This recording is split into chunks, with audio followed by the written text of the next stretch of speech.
Students, subscribe and press the bell icon to never miss a video from 2IITians। बच्चों, heat transfer के सारे concept video पाने के लिए ज्वाइन बटन पर क्लिक करें या फिर इस नंबर पर कॉल करें। The cross sectional area of a brick wall is 2 metre square. पूरा क्वेश्चन पढ़ने से पहले थोड़ा सा हम लोग बेसिक ज्ञान प्राप्त कर लेते हैं।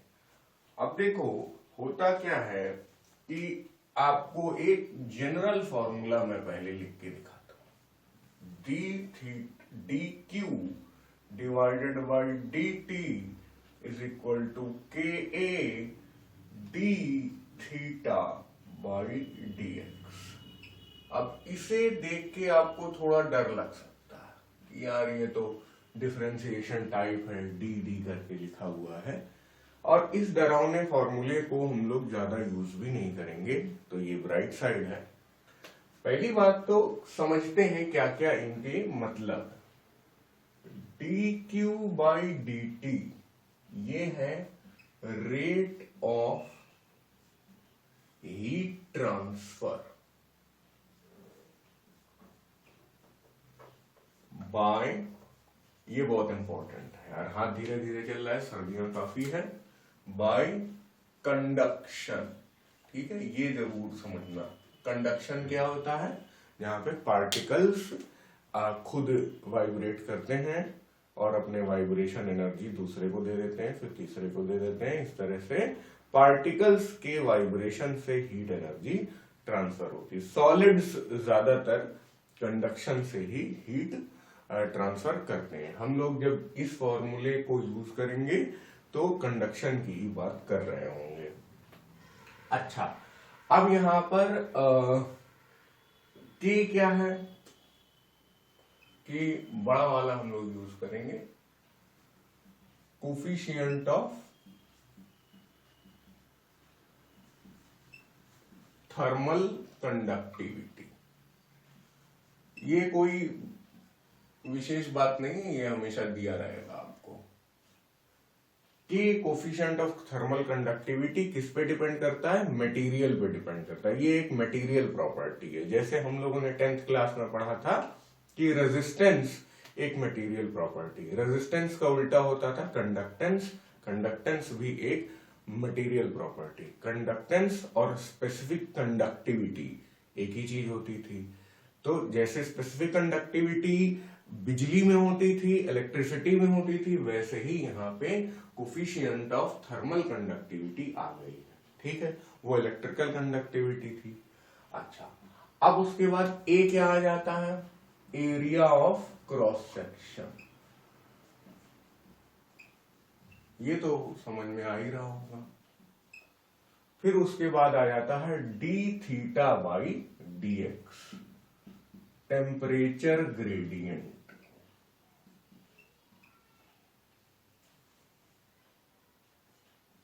ठीक है, ये सारी बातें हम लोग यूज करेंगे। ठीक है, अब एक और बात मैं बताना चाहूंगा। जैसे मान लीजिए कि कोई रॉड है, उसको हम लोग हीट कर रहे हैं। एक एंड में हम लोगों ने हीटिंग लगा दी, ठीक है, इधर हमने गर्म कर दिया ऐसे, तो ये हॉट एंड हो जाएगा, है ना,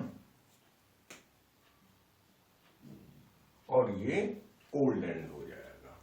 यहां पे लगातार हम लोग एनर्जी सप्लाई करते जा रहे हैं, लेकिन थोड़ी देर बाद पता चलेगा कि ये भी गर्म हो गया है। तो बस यही यहां पर हम लोग करते हैं कि डी थीटा कुछ खास नहीं है यार। यहाँ पे टेम्परेचर θ1 है, तो यहाँ पे टेम्परेचर θ2 होगा। θ1 ज्यादा ही होगा, तो डी थीटा क्या हो जाएगा? θ1 माइनस θ2। और dx क्या हो जाएगा भाई? dx x एक्सिस में क्या चेंज हो रहा है? ये हो रहा है, तो हम लोग मान लेते हैं dx is equal to l। l क्या है? जहां पे लेंथ ऑफ रॉड है। अगर मान लीजिए रॉड ना लेके हम लोग पतली ऐसी शीट ले लेते हैं, तब भी हम लोग जो इसकी थिकनेस होती है, इसी को हम लोग l ले लेते हैं। ठीक है, तो θ1 माइनस θ2 डिवाइडेड बाई L लिख सकते हैं हम d थीटा बाई dx की जगह। और ये फॉर्मूला क्या है, जनरल फॉर्मूला है, चाहे जो आपका कैसा भी शेप हो उसमें काम करेगा। और ज्यादा बड़ी बात यह है कि लॉसेस हो रहे हों तब भी ये फॉर्मूला काम करेगा। लेकिन हम लोग के क्वेश्चंस ज्यादातर ऐसे होंगे जहां पर साइड्स से लॉसेस नहीं हो रहे हैं, परफेक्ट कंडक्शन हो रहा है, जो कि आइडियल सिचुएशन है, असली में पॉसिबल नहीं है। लेकिन ज्यादातर क्वेश्चंस हम लोग उसी स्ट्रेटेजी से करेंगे, इसलिए क्योंकि हम लोगों को अभी शायद डिफरेंशिएशन नहीं आता है, तो हम लोग डिफरेंशियल इक्वेशंस से बचना चाहेंगे। आपको भी लगेगा कि यार इस टाइप के फॉर्मूले भाई हम थोड़ा डरते हैं, तो इसको मैं सिंपल फॉर्मूला आपके लिए बना रहा हूं। बुक में ऑलरेडी, बुक में उल्टा है, बुक में उन्होंने सिंपल फॉर्मूले से इस फॉर्मूले पे, हम लोग यहां से सिंपल पे जा सकते हैं, ठीक है। लेकिन ये भी आना चाहिए, rate of heat transfer by conduction is given by this formula, जहां पर यही रेट ऑफ हीट ट्रांसफर है। तो अब यहां से जो dq है, छोटी सी हीट जो यहां से यहां तक चली, उसको हम हीट फ्लो ही बोल दें, तो वो q हो जाएगी, वो छोटी नहीं है, बड़ी है, ठीक है, मान लीजिए। और dt छोटा सा टाइम जो यहां से यहां ट्रेवल करने में हीट को लगा होगा, तो उसे हम बड़ा टाइम मान लेते हैं, तो ये t हो गया k a। अब θ1 माइनस θ2 डिवाइडेड बाई L। अब फॉर्मूला थोड़ा सा हमें सही लग रहा है, इसको थोड़ा सा और हम लोग अपने हिसाब से देसी लैंग्वेज में चेंज करते हैं। कैसे? Q is equal to K A T, और T को इधर ले गए, L को इधर ले गए, θ1 माइनस θ2, बस यही फॉर्मूला है।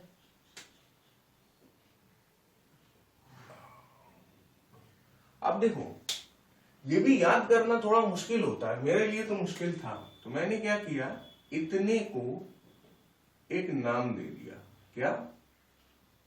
कातिल। मतलब जो लोग यार हिंदी थोड़ा कम समझते हैं, कातिल मतलब मर्डरर, ठीक है। तो Q इज इक्वल टू कातिल θ1 माइनस θ2, ऐसे आप याद कर सकते हैं। अब हम लोग वापस अपने क्वेश्चन पे आएंगे। तो Q इज इक्वल टू कातिल θ1 माइनस θ2। अब यहाँ पे जितने भी टर्म्स लिखे हुए हैं, हम लोग अपने फॉर्मूला याद करने की ऑर्डर में ही लिख लें, क्योंकि काफी टर्म्स होते हैं, इसको पहले लिखें उसको पहले लिखें, ये प्रॉब्लम नहीं होगी।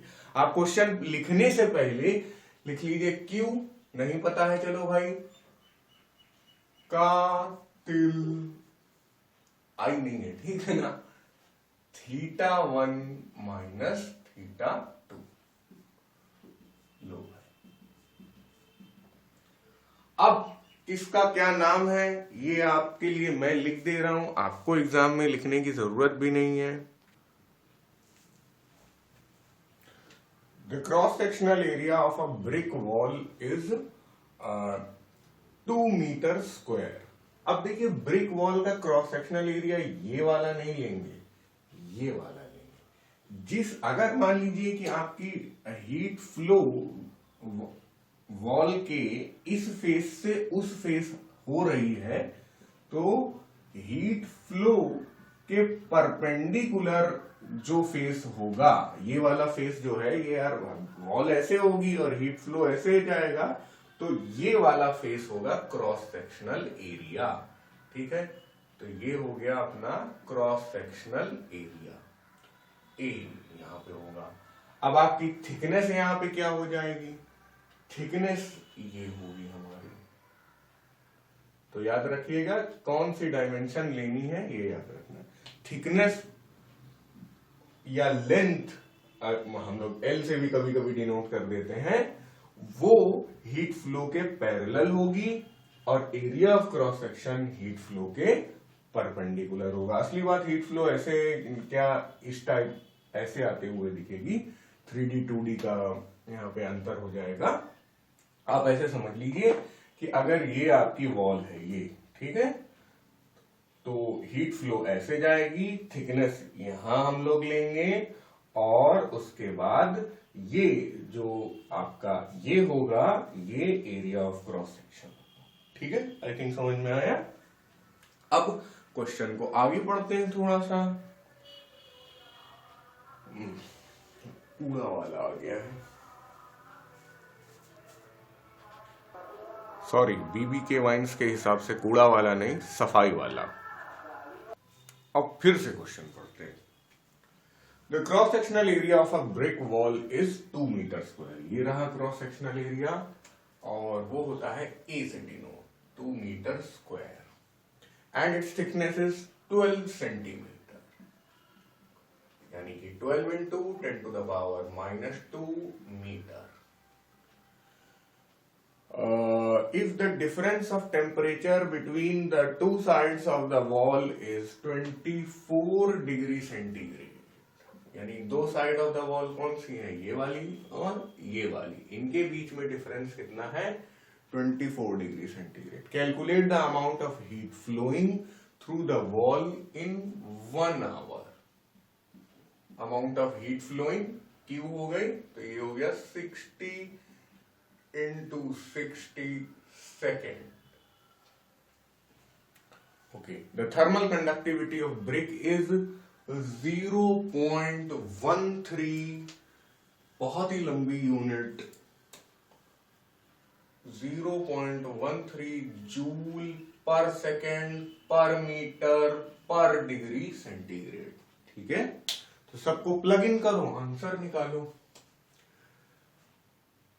Q is equal to K क्या है, 0.13, सारा यूनिट SI में है K का, तो कोई दिक्कत नहीं है। एरिया ऑफ क्रॉस सेक्शन भी मीटर स्क्वायर है, SI में है। T टाइम टेकन हम लोग ने कर लिया है SI में, 60 into 60, θ1 minus θ2 24 चल गया। L 12 into 10 to the power -2 metre. अरे यार, इसको भी 12 दे देते, आराम से कट जाता, 0.12 दे देते, लेकिन नहीं, लाइफ इज डिफिकल्ट। 12 दूनी 24, यहां से तो काम बन गया अपना।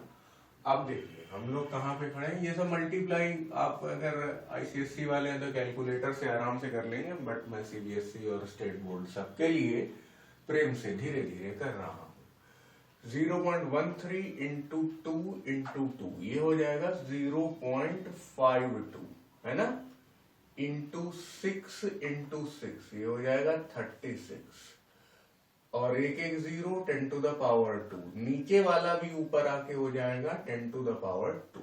ठीक है, और अब आप चाहें तो 0.52 का इससे 100 गायब कर सकते हैं, तो 52 into 36 into 100, तो 52 into 36 कर लो, 104, 3 दूनी 32 थोड़ी ना है, 36 है, तो 6 into 2 12, 6 5 30, 31, 6 15, 2 6 1 7 5 3 8, 1872। ठीक है, तो 18 मतलब आप ये कर सकते हैं, ये हटा दो और ये गायब कर दो। ठीक है, तो 52 into 36 1872, तो Q is equal to 1872 into 10 to the power 2। हम लोग क्या करेंगे, 1.872 into 10 to the power 5। इनका आंसर क्या आ रहा है, 1.872 into 10 to the power 5 joule. ठीक है भाई, तो ये हो गई हीट फ्लो। अब आप देखेंगे कि इस एक्सरसाइज में हम लोग ये वाला फॉर्मूला काफी यूज करेंगे, और तरीका यही है, फॉर्मूला यहां लिखिए, Q is equal to K TL θ1 minus θ2, पहले से आप लिख लीजिए और फिर क्वेश्चन पढ़ते जाइए, इनको भरते जाइए, तो आसान रहेगा। जब आपको प्रैक्टिस हो जाएगी तो ये भी आपको लिखने की जरूरत नहीं पड़ेगी, आप केवल फॉर्मूला लिखेंगे और वैल्यूज लिख देंगे।